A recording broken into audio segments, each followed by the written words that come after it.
Hello my dear students, कैसे हैं आप। बीएस मैथ एजुकेशन पॉइंट में आपका फिर से स्वागत है।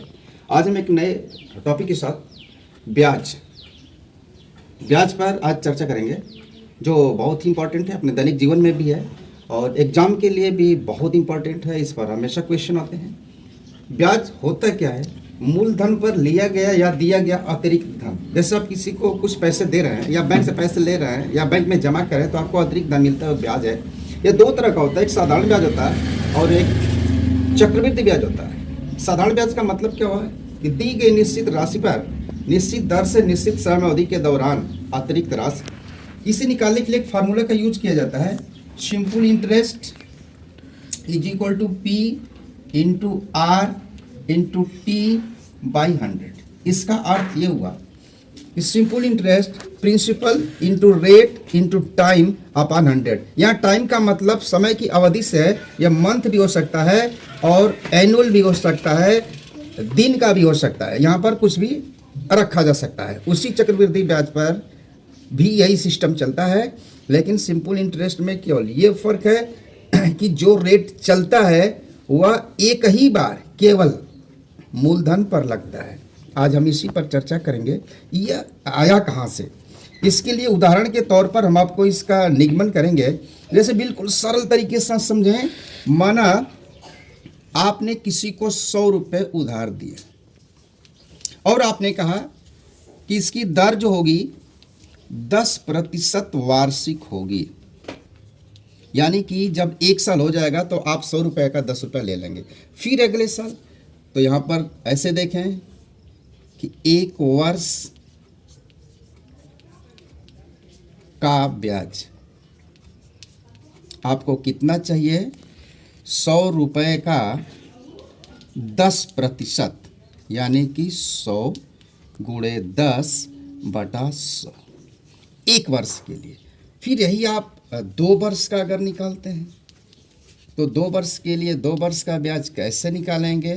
100 गुणे 10% है 10/100, तो इसमें आप 2 का गुणा करेंगे, क्योंकि यहाँ पर जो 100 गुणे 10/100 लिखे हैं इसको गुणे 1/100 लिख सकते हैं। ठीक इसी तरह से यदि टी वर्ष का निकालना हो तो आप क्या करेंगे? सारे प्रोसेस वही रहेंगे।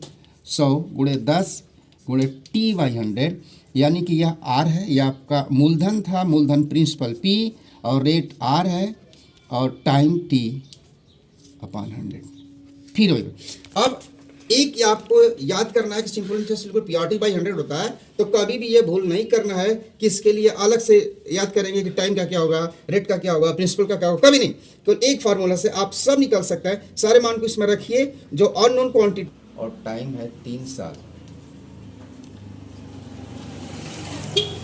1500 रुपये आपके साधारण ब्याज है।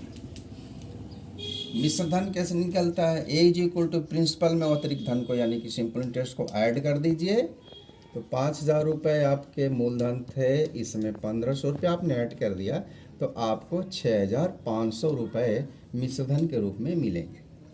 यह प्रश्न दूसरा देखें, जैसे मैंने कहा था कि कोई भी अलग से फार्मूला करने की नहीं जरूरत है, इसी में रखना है। 300 रुपये का 30% वार्षिक ब्याज की दर से कितने समय में 900 रुपया साधारण ब्याज होगा, यानी कि सिंपल इंटरेस्ट का ही फार्मूला यूज करेंगे। Simple interest equal to P into R into T by 100। इसमें जो दिया आप रखेंगे, जैसे यहाँ पर सिंपल इंटरेस्ट पहले से दे चुका है, 900 रुपया रख दीजिए। यहाँ पर पी आपका 300 रुपये है, तो 300 रुपये रखिए, और यहाँ पर रेट है 30%, टाइम नहीं पता है, बाई 100। यहाँ पर 20 से 20 कट जाएगा, यानी कि ये आपके 900 रुपये कितने के बराबर हो गए? 900 रुपये बराबर 90 टी, यानी कि टी बराबर 900 रुपये बटा 90, यानी कि 10 वर्ष। वेरी सिंपल, जो है उसी पर रख देना। ये थोड़ा सा अलग ढंग का क्वेश्चन है, इसको बहुत गहराई से समझिएगा। वह कौन सा धन है जो उतने ही प्रतिशत वार्षिक ब्याज की दर से उतने ही वर्ष में उतना ही साधारण ब्याज देगा? इसका मतलब ये हो गया कि जितना मूलधन लगा है उस मूलधन के बराबर ही प्रतिशत है, यानी कि जो आपका सिंपल इंटरेस्ट है वह पी आर टी बाई 100। बहुत ही अनोखा क्वेश्चन।